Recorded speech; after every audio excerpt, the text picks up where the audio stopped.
نحمده ونصلي على رسوله الكريم اما بعد فاعوذ بالله من الشيطان الرجيم بسم الله الرحمن الرحيم رب اشرح لي صدري ويسر لي امري واحلل عقدة من لساني يفقهوا قولي ربنا زدنا علما. باب تحریم الکبر والاعجاب، تکبر اور خود پسندی کی حرمت کا بیان. قال اللہ تعالی تلک الدار الآخرة نجعلها للذین لا یریدون علوا فی الارض ولا فسادا والعاقبة للمتقین. وقال تعالی ولا تمش فی الارض مرحا. وقال تعالی ولا تسعر خدك للناس ولا تمش في الارض مرحا ان الله لا يحب كل مختال فخور. وقال تعالى ان قارون كان من قوم موسى فبغى عليهم وآتيناه من الكنوز ما ان مفاتحه لتنوء بالعصبة اولي القوة اذ قال له قومه لا تفرح ان الله لا يحب الفرحين الى قوله تعالى فخسفنا به وبداره الارض. اللہ تعالیٰ نے ارشاد فرمایا یہ آخرت کا گھر ہم مخصوص کر دیں گے اس کی نعمتوں کو ان لوگوں کے لیے جو زمین میں خواہش نہیں رکھتے بڑا بننے کی اور نہ فساد برپا کرنے کی، اور اچھا انجام پرہیزگاروں کے لیے ہے. اور اللہ تعالیٰ نے ارشاد فرمایا اور زمین میں اکڑتے ہوئے نہ چلو. ایک اور جگہ پر فرمایا اور تکبر کرتے ہوئے اپنے منہ کو لوگوں سے مت پھیر لو اور نہ اترا کر زمین پر چلو. بے شک اللہ تعالی کسی خود پسند فخر کرنے والے کو پسند نہیں کرتے. اور اللہ تعالیٰ نے ارشاد فرمایا بے شک قارون موسیٰ علیہ السلام کی قوم میں سے تھا، پھر اس نے سرکشی کی ان پر، اور ہم نے اسے اتنے خزانے دیے کہ ان کی چابیاں ایک طاقتور گروہ کو جھکا دیتی تھیں اپنے بوجھ سے. جب اس کی قوم نے اسے کہا کہ زیادہ نہ خوش ہو کیونکہ اللہ تعالیٰ اترانے والوں کو پسند نہیں کرتے، تو آخر کار کیا ہوا کہ ہم نے اسے بھی غرق کر دیا اور اس کے گھر کو بھی. یہ چند آیات تکبر کی حرمت کے بارے میں یہاں پر بیان ہوئی ہیں. اسی سلسلے میں کچھ احادیث بھی اس باب میں وارد ہوئی ہیں. ایک ایک آیت کو اب ہم دیکھتے ہیں.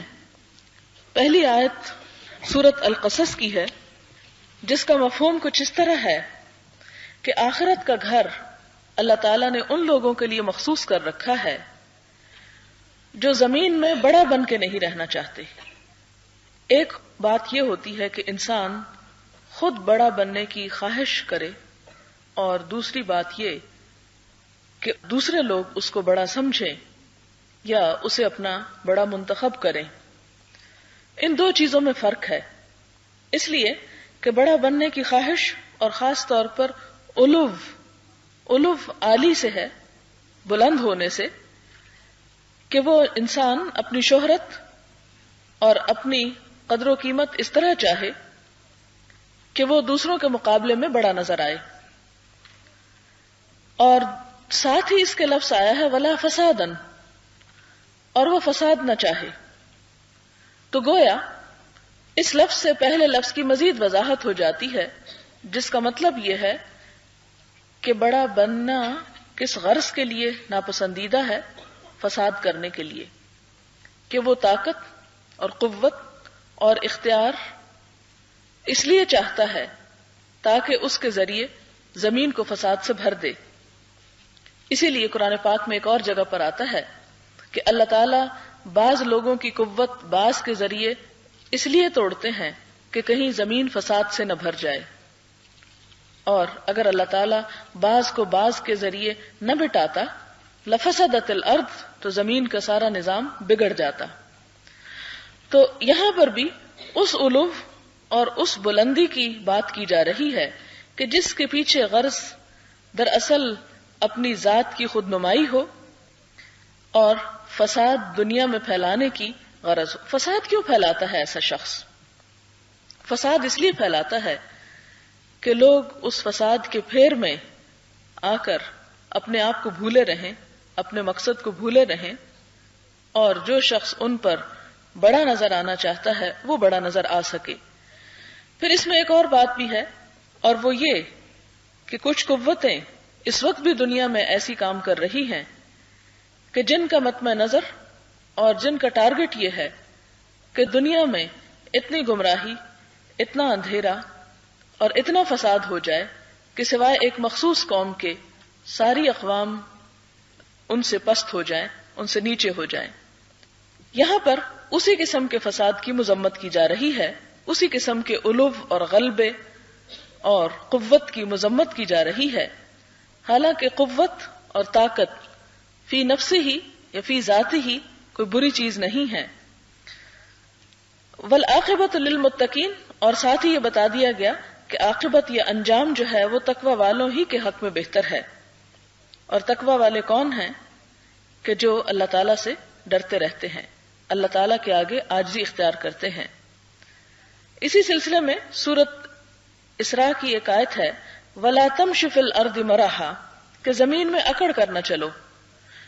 اور چال کے بارے میں خاص طور پر اس لیے ذکر کیا گیا کہ انسان کے دماغ، انسان کے دل اور انسان کی سوچوں میں جو کچھ ہوتا ہے وہ اس کی چال ڈھال میں نمایاں ہوتا ہے، اور انسان کسی دوسرے کی شخصیت کا جائزہ اس کی چال سے لے سکتا ہے۔ لہذا اگر کوئی شخص اپنی چال میں نرمی پیدا کرتا ہے تو اس کا اثر لازمی طور پر اس کے اندر کے شر کو بھی کنٹرول کرنے کا سبب بنتا ہے۔ پھر اس کے بعد فرمایا کہ وَلَا تُسَعِّرْ خَدَّكَ لِلنَّاسِ، لوگوں سے منہ موڑ کے بات نہ کرو، یہ اخلاق کے خلاف ہے اور یہ تکبر کی علامت ہے۔ سعر سواد عین رے ایک ایسی بیماری کو کہا جاتا ہے جو اونٹ کو لاحق ہوتی ہے، جس کی وجہ سے وہ اپنی گردن یا اپنا منہ ایک طرف کو موڑے رکھتا ہے، یعنی وہ سیدھی گردن نہیں کر سکتا۔ جیسے آپ دیکھیں کہ انسانوں میں سے بھی بعض کے جب مسلز پل ہو جاتے ہیں تو وہ ایک سائیڈ پر اپنی گردن کو جھکائے رکھتے ہیں۔ تو یہاں پر اسی ایک طرف کو موڑ لینے سے لفظ تسعر آیا کہ اللہ تعالیٰ فرماتے ہیں کہ تم جب کسی سے بات کرو تو اس کی طرف توجہ کر کے کرو، منہ موڑ کے نہ کرو، کیونکہ منہ موڑ کے بات کرنا دراصل کس بات کی علامت ہے کہ میں تمہیں دیکھنا نہیں چاہتا، میری نگاہ میں تمہاری کوئی اہمیت نہیں۔ اور اسی سے انسان کے رویے سے چال ڈھال کے بعد گفتگو پر بھی گرفت کی گئی، اور گفتگو کے سٹائل اور انداز پر بھی گرفت ہے یہاں کہ تم بات کرنے کے انداز کو بھی درست رکھو۔ وَلَا تَمْشِ فِي الْأَرْضِ مَرَحًا، اور دوبارہ وہی بات یہاں بھی دہرائی گئی سورۃ لقمان میں کہ زمین میں اکڑ کر مت چلو، ان اللہ لا يحب، کیونکہ اللہ تعالیٰ محبت نہیں رکھتا، کل مختال، ہر اس شخص سے جو خود پسند ہو، فخور، جو فخر کرنے والا، تکبر کرنے والا ہو۔ یعنی دوسرے معنوں میں یوں کہیے کہ جو شخص اپنے آپ سے محبت رکھتا ہے اور دوسروں کو حقیر سمجھتا ہے وہ اللہ تعالیٰ کی نگاہ میں گر جاتا ہے، اللہ تعالیٰ کی نظروں میں اس کی وقت اور قدر و قیمت نہیں رہتی، اور جو دوسروں کے لیے جھک کر رہتا ہے اللہ تعالیٰ کی نظروں میں بلند ہوتا ہے، اور اللہ تعالیٰ اس کو بلندی عطا بھی کرتے ہیں، جس کے بارے میں فرمایا من تواضع للہ رفعہ اللہ، جو اللہ تعالیٰ کے لیے تواضع اختیار کرتا ہے اللہ تعالیٰ اس کو بلندی عطا کرتے ہیں۔ اور جیسے اردو کا ایک شعر بھی ہے کہ دانا خاک میں مل کر گل و گلزار ہوتا ہے، کہ دانا یا جو سیڈز ہیں مختلف چیزوں کے جو خوبصورت پھل اور پھول لاتے ہیں اور زمین کی رونق بنتے ہیں، وہ رونق اسی وقت نظر آ سکتی ہے جب اس دانے کو زمین میں ڈالا جائے، اور زمین کے اندر چلے جانا دراصل عاجزی کی علامت ہے۔ انسان کو دن میں 5 دفعہ جو نماز پڑھوائی جاتی ہے، 5 دفعہ جو جھکایا جاتا ہے، یہ دراصل کس لیے؟ اللہ تعالیٰ کو تو یہ عبادت نہیں چاہیے، تقوی پیدا کرنے کے لیے، انسان کے اندر عاجزی پیدا کرنے کے لیے، کہ انسان دن میں 5 دفعہ، اور 5 دفعہ میں پھر آپ دیکھیں کہ کتنے مرتبہ مزید رکعتوں میں اور کتنے ہی سجدے ہوتے ہیں۔ اگر ہم 4 رکعت نماز بھی پڑھ رہے ہیں مثلا تو 8 مرتبہ اپنی پیشانی کو زمین پر لگا رہے ہیں، اور یہ دن میں آپ دیکھیں کہ فرض ہی اگر آپ لے لیں 17 فرض ہیں جیسے، تو 17 کو 2 سے آپ لگائیں تو 34 ٹائمز ایٹ لیسٹ، یعنی اگر آپ سنت نفل چھوڑ بھی دیں، نہ بھی پڑھیں، حالانکہ نہیں چھوڑے جاتے، پڑھے جاتے ہیں وہ بھی، تو کم از کم ایک بندہ مومن دن میں 34 مرتبہ یہ عمل کرتا ہے کہ اپنی پیشانی کو زمین کے اوپر ٹکا دیتا ہے. یہ دراصل اس کے اندر کیا پیدا کر رہا ہے؟ جھکنا پیدا کر رہا ہے. کس کے سامنے؟ رب العالمین کے سامنے. اور جو شخص رب العالمین کے سامنے جھک سکتا ہے پھر وہ حقیقی معنوں میں عاجز ہے اور وہ بندوں کے سامنے بھی جھکا ہوا ہوگا.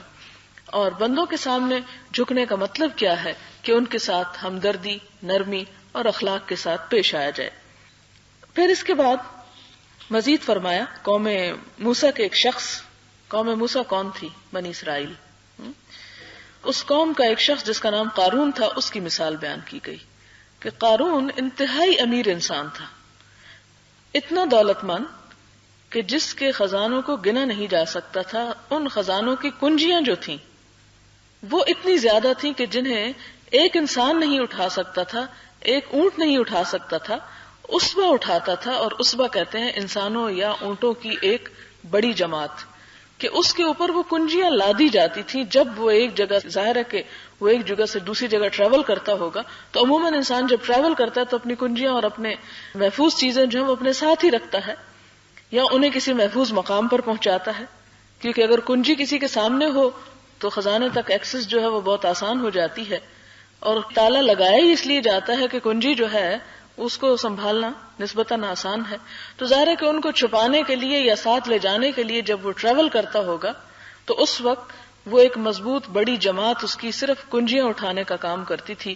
اس سے آپ اندازہ لگا سکتے ہیں اس کی دولت کا. اور یہاں پر بھی یہ بتایا گیا کہ اتنی قوت اور اتنی دولت رکھنے کے بعد اس کی قوم نے اسے ایک ہی نصیحت کی کہ تم تکبر میں مبتلا نہ ہو، اپنے آپ کو بڑی چیز نہ سمجھو، اس لیے کہ اللہ ہی دینے والا ہے. اور آپ دیکھیں کہ جب بھی اہل ایمان کو رزق خرچ کرنے کی طرف دعوت دی جاتی ہے تو یہی کہا جاتا ہے کہ مما رزقناہم، جو رزق ہم نے ان کو دیا. تو کسی کے پاس زیادہ ہے یا کم ہے، دراصل کس کا ہے؟ اللہ تعالیٰ ہی کا ہے، اور اسی کی تقسیم ہے. جس کے لیے چاہتا ہے زیادہ کر دیتا ہے اور جس کے لیے چاہتا ہے تنگ کر دیتا ہے. جب ہے اسی کا تو انسان کے پاس تو صرف عارضی طور پر ہے، ایک امانت کے طور پر ہے. اب آپ دیکھیں کہ اگر کوئی شخص اپنی کوئی قیمتی چیز آپ کے پاس امانت کے طور پہ رکھواتا ہے تو کیا اس امانت کو لے کے آپ تکبر کریں گے؟ اس کے اوپر آپ شوخی کریں گے؟ اس کو شو آف کریں گے؟ نہیں کریں گے. کوئی ایسا کرے تو آپ کیا کہیں گے اس کو؟ کتنا احمق ہے کہ کسی کی چیز لے کر اترا رہا ہے یا تکبر کر رہا ہے یا اپنے آپ کو بڑی چیز سمجھتا ہے. اس شخص کی کوئی قدر و قیمت نہیں، وہ ایک طرح سے حقیر سمجھا جاتا ہے جو مانگے تانگے سے اپنی شہرت بنائے. تو اسی طرح آپ دیکھیں کہ ہمارے پاس مال و دولت جو کچھ بھی ہے وہ دراصل کس کا ہے؟ اللہ تعالیٰ کا. وہ بھی ہمارا اپنا نہیں ہے، ہمارے پاس امانت ہے. اور ساری چیزیں امانت ہے، مال و دولت بھی امانت ہے. جب وہ ہمارے پاس چند دن کے لیے ہے جس کا ہمیں پتہ بھی نہیں کہ کس دن واپس چلا جاتا ہے، کیونکہ یہ ایسی چیزیں ہیں کہ جن کے بارے میں جس کو اللہ تعالیٰ آسمان سے اترنے والے پانی یا بارش کی طرح مثال دیتا ہے کہ کبھی بہت زیادہ آ جاتی اور کبھی نہیں آتی. آج کل آپ دیکھیں کتنے دن ہو گئے بارش نہیں برسی، ہم سارے بھی مل کے زور لگا لیں تو نہیں اتار سکتے. تو اسی طرح اللہ تعالیٰ کا دیا ہوا رزق یا مال و دولت جو ہے وہ بھی انسان کے اپنے بس یا اختیار میں نہیں کہ پکڑ کے کہیں سے چھین لائے یا اتار لائے، وہ نہیں لا سکتا جب تک اللہ نہ چاہے. تو جب ایک چیز عارضی طور پر ہمیں عطا ہوئی تو اس کے اوپر تکبر کیسا، یا اس کے اوپر بڑائی کیسی، یا اس کو پا کر دوسرے انسانوں کو حقیر سمجھنے کا ہمیں حق کہاں سے؟ ہم میں سے کسی کو بھی نہیں ہے، کیونکہ یہ جو مذموم صفات ہوتی ہیں یہ انسان کے نفس کی پیداوار ہوتی ہے اور نفس ہر ایک کے ساتھ ہے. ہمیشہ ہم یہ سمجھتے ہیں کہ جب بھی کوئی اس قسم کی بات ہو تو ہم سمجھتے ہیں یہ دوسرے کے اندر خامی ہے یا دوسرا اس خرابی میں مبتلا، اور ہم اپنے آپ کو بھول جاتے ہیں. لہٰذا ان تمام چیزوں کو پڑھتے اور سنتے وقت ہمیں اپنے اوپر نظر رکھنی چاہیے کہ ہم تو نہیں ایسا کر رہے. پھر اس کے بعد کیا ہوا کہ اس کی قوم نے اسے کہا کہ اتراؤ مت، کیونکہ اللہ تعالیٰ اترانے والوں کو اور دنیا کے اوپر خوش ہونے والوں کو پسند نہیں کرتے. اور پھر ہوا یہ کہ ایک دن وہ اپنے ساری شان و شوکت کے ساتھ نکلا تو جو لوگ اس کے مال و دولت پر فخر کرتے تھے وہ اسے دیکھ کر حسرت سے آہیں بھرنے لگے اور کہنے لگے یا لیت لنا مثل ما اوتی قارون، اے کاش ہمارے پاس بھی وہی کچھ ہوتا جو قارون کو دیا گیا. انہ لذو حظ عظیم، وہ تو بڑی ہی قسمت والا ہے، بڑے نصیبے والا ہے. اور ان میں سے جو اہل ایمان تھے انہوں نے ان کو ملامت کی اور کہنے لگے کہ تم اس چیز پر مت رشک کرو اور مت فخر کرو اور اپنا آخرت کا حصہ جو ہے وہ مت بھولو. تو بالآخر کیا ہوا اس قصے کو آپ سب جانتے ہیں. نتیجہ یہ ہوا کہ اس کے اس تکبر کو اللہ تعالیٰ نے پسند نہ کیا، اور فخسفنا به وبداره، ہم نے اسے بھی زمین میں دھنسایا اور اس کے گھر کو بھی، اس کے محل کو بھی، اس کی سب دولت کو. اور کہا یہ جاتا ہے کہ قیامت تک دھنستا چلا جائے گا، دھنستا چلا جائے گا. تو گویا اگر مال و دولت میں اتنی قوت ہوتی تو اسے کبھی دھنسنے نہ دیتی. لیکن حقیقت یہ ہے کہ ان القوت للہ جمیعا، قوت ساری کی ساری اللہ تعالیٰ ہی کے پاس ہے. اس کے بعد چند احادیث ہیں اس باب میں. وعن عبد الله بن مسعود رضی اللہ عنہ عن النبی صلی اللہ علیہ وسلم قال لا يدخل الجنة من كان في قلبه مثقال ذرة من كبر فقال رجل إن الرجل يحب أن يكون ثوبه حسنا ونعله حسنة قال إن الله جميل ويحب الجمال الكبر بطر الحق وغمط الناس رواہ مسلم. حضور صلی اللہ علیہ وسلم نے فرمایا کہ جس دل میں ذرہ برابر بھی تکبر ہوگا، یہ حدیث حضرت عبداللہ بن مسعود نے روایت کی ہے کہ آپ صلی اللہ علیہ وسلم نے فرمایا جس کے دل میں ذرہ برابر بھی تکبر ہوگا وہ جنت میں داخل نہیں ہوگا. ذرہ کیا چیز ہے؟ چھوٹی سے چھوٹی کسی چیز کی مقدار. ایک آدمی نے عرض کیا یا رسول اللہ صلی اللہ علیہ وسلم، ایک آدمی چاہتا ہے کہ اس کے کپڑے اچھے ہوں، اس کے جوتے اچھے ہوں، تو اس کا کیا حکم ہے؟ کیا یہ تکبر میں آتا ہے؟ آپ نے فرمایا نہیں، اللہ تعالیٰ خوبصورت ہے، جمیل ہے، جمال کو پسند کرتا ہے. تکبر تو حق کے انکار اور لوگوں کو حقیر سمجھنے کا نام ہے. یعنی اچھا کپڑا پہننا یا جوتا اچھا پہننا، اس میں کوئی حرج نہیں، اس میں کوئی خرابی نہیں. لیکن اگر اچھا کپڑا اور اچھا جوتا اس لیے ہے کہ دوسروں سب کے جوتے حقیر نظر آئیں اور دوسروں کا مذاق اڑایا جائے یا دوسروں کے اپنے سے کمتر سمجھا جائے، تو ایسی صورت میں انسان جو ہے وہ پھر تکبر میں مبتلا ہے. تکبر کیا ہے؟ حق کا انکار. حق کا انکار کیا چیز ہوتی ہے؟ اس کی بہترین مثال آپ کو تیسرے پارے میں مل جائے گی، جہاں آپ دیکھتے ہیں کہ حضرت ابراہیم علیہ السلام نے نمرود کے سامنے جب حق کو پیش کیا، اور کس طرح پیش کیا کہ نمرود نے حضرت ابراہیم علیہ السلام سے اس بات پر جھگڑا کیا تھا کہ وہ اللہ تعالیٰ ہی کو اپنا رب کیوں مانتے ہیں. اور اس کا جھگڑا کس بات پر تھا کہ میں بادشاہ ہوں، مجھے مانو، اس کو کیوں مانتے ہو؟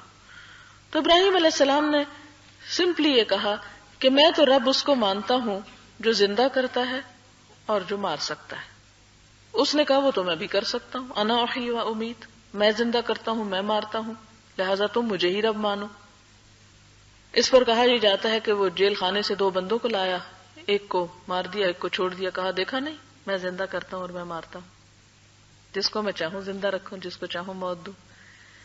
اس پر ابراہیم علیہ السلام نے کہا کہ میرا رب تو وہ ہے جو سورج کو مشرق سے لاتا ہے، تم اسے مغرب سے لے آؤ. فبہت الذی کفر، مبہوت رہ گیا وہ شخص جو کفر کر رہا تھا، یعنی اس سے لاجواب ہو گیا، اس کے پاس جواب نہیں تھا. لیکن کیا ہوا؟ لاجواب ہونے کے بعد بھی اپنی بات پر ڈٹا رہا اور حق کا انکار کر دیا. تو ایسا انکار کیوں تھا؟ کیا آپ سوچ سکتے ہیں کہ یہ انکار کیوں تھا اس کا؟ اس کی عقل سمجھ رہی تھی، دلیل اس کے سامنے تھی، وہ بے بس تھا، لیکن کیوں نہیں مانا؟ اپنے آپ کو بڑا سمجھتا تھا. اس کو تکبر کہتے ہیں. تو یہاں پر بھی حضور صلی اللہ علیہ وسلم نے فرمایا کہ تکبر حق کے انکار کا نام ہے، کہ جب حق سامنے آ جائے تو انسان اس کو سمجھتے ہوئے، جانتے بوجھتے ہوئے اسے نہ مانے. اور دوسری علامت کیا ہے؟ انسان کیسے محسوس کر سکتا ہے تکبر کو؟ کہ اس کے دل میں، اس کی نگاہ میں اپنے سے چھوٹے لوگوں کا کیا مقام ہے، ان کو وہ کس نظر سے دیکھتا ہے، کس طریقے سے ان کے ساتھ معاملہ کرتا ہے. اگر ان کو وہ حقیر سمجھتا ہے، ان سے نفرت کرتا ہے اور انہیں کسی قابل نہیں سمجھتا، تو یہ ہے دراصل تکبر. اچھے کپڑے پہننے میں یا اچھی طرح زندگی بسر کرنے میں تکبر نہیں. اگلی حدیث ہے وَأَنْ سَلَمَةَ بْنُ الْأَكْوَعِ رضی اللہ عنہ ان رجلا اکل عند رسول اللہ صلی اللہ علیہ وسلم بشماله فقال كل بيمينك قال لا استطيع قال لا استطعت ما منعه الا الكبر قال فما رفعها الى فيه رواه مسلم. صحیح مسلم کی یہ حدیث ہے حضرت سلمہ بن اکوع سے کہ ایک آدمی نے حضور صلی اللہ علیہ وسلم کے سامنے بائیں ہاتھ سے کھانا کھایا. آپ نے فرمایا دائیں ہاتھ سے کھایا کرو. اس نے کہا میں دائیں ہاتھ سے نہیں کھا سکتا. آپ نے فرمایا خدا کرے نہ کھا سکو.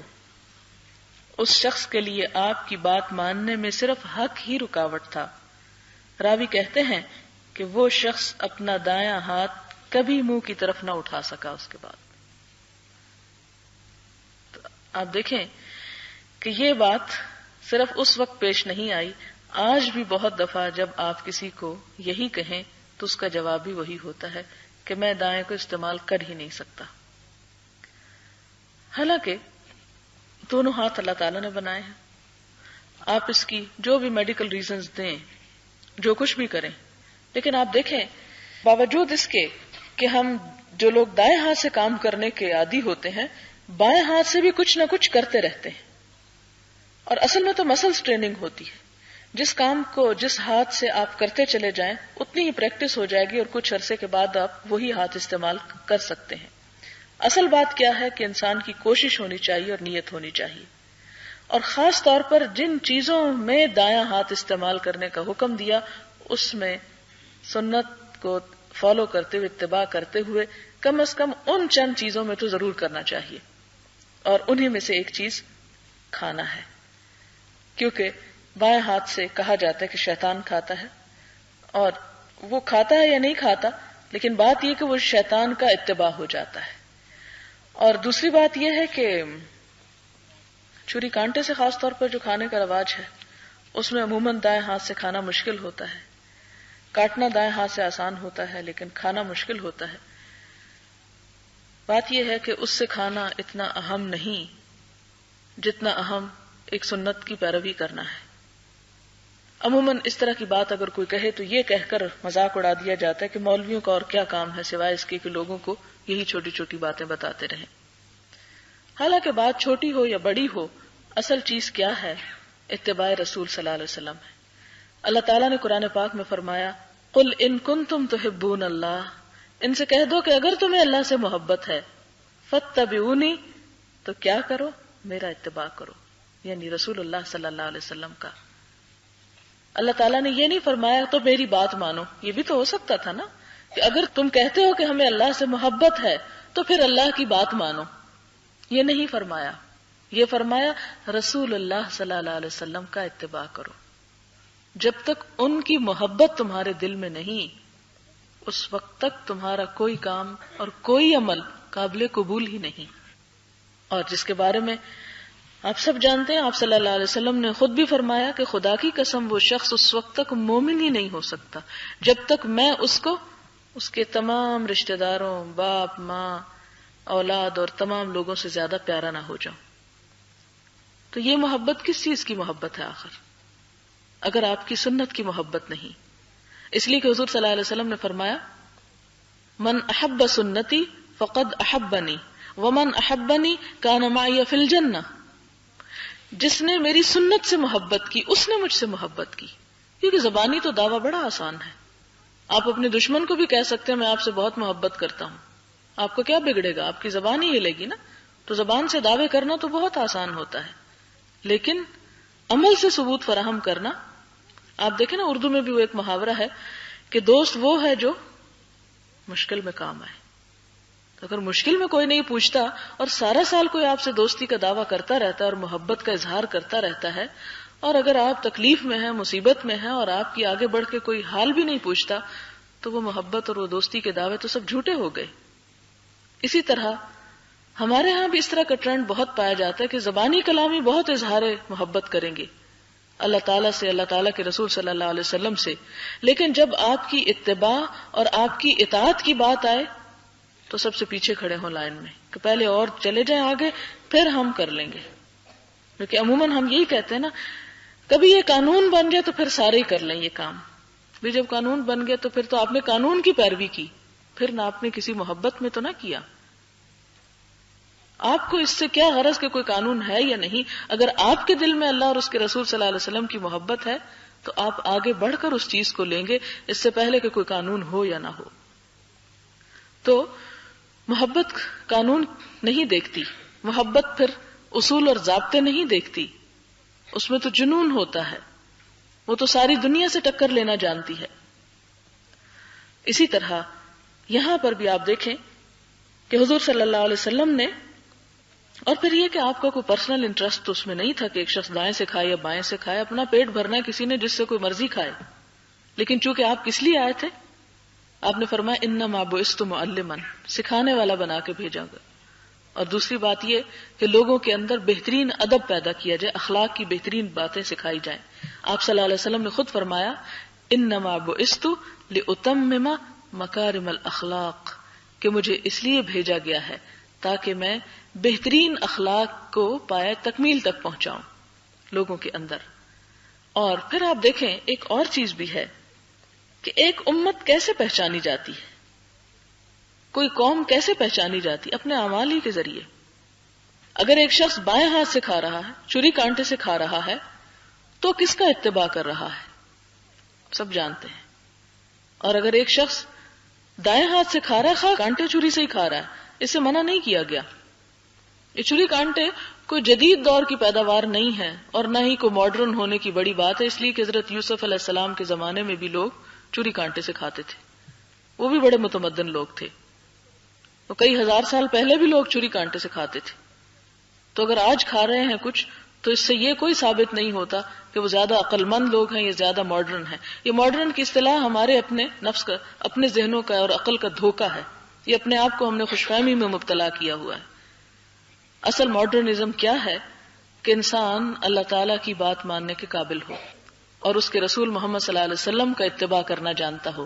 اس لیے کہ ہر چیز پرانی ہو رہی ہے، وہ ہر آن نئی شان میں ہے، اس کا حکم ہر آن نئی شان میں ہے. اس کا دین ایک ایسی چیز ہے جو کبھی پرانا ہونے والی نہیں، وہ ایک ایسی چیز ہے کہ جو کبھی بیکورڈ ہونے والی نہیں. یہ شیطان نے ہمیں دھوکہ دیا کہ ہم نے ان باتوں کو پرانا کہہ دیا جو آج بھی نہیں ہے. اس لیے کہ اللہ تعالیٰ کی ذات پرانی تو نہیں ہے نا، وہ تو آج بھی موجود ہے. اور جب ہم سارے ماڈرن ختم ہو جائیں گے تو بھی وہ ماڈرن موجود ہوگا. اگر ماڈرن کا مطلب یہی ہے کہ جو کچھ آج لوگ کر رہے ہیں وہی ہمیں کرنا ہے، خواہ وہ غلط کر رہے ہیں یا صحیح کر رہے ہیں. تو یہاں پر بھی آپ دیکھیں کہ آپ نے اسے سکھایا کہ دائیں سے کھاؤ. کیوں دائیں سے؟ اس لیے کہ امت مسلمہ اپنے عمل سے پہچانی جائے کہ یہ شخص محمد صلی اللہ علیہ وسلم کا اتباع کرنے والا ہے، یہ ان کا پیروکار ہے، ان کی قوم کی ایک علامت ہے، ایک طریقہ کار ہے، ایک ضابطہ اخلاق ہے کہ وہ دائیں ہاتھ سے کھاتے ہیں.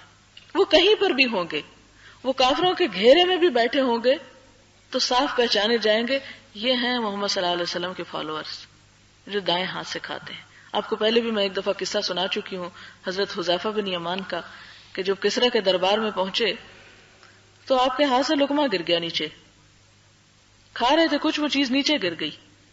تو سنت کیا ہے؟ جو گر جائے اسے اٹھا کے صاف کرو، کھا لو.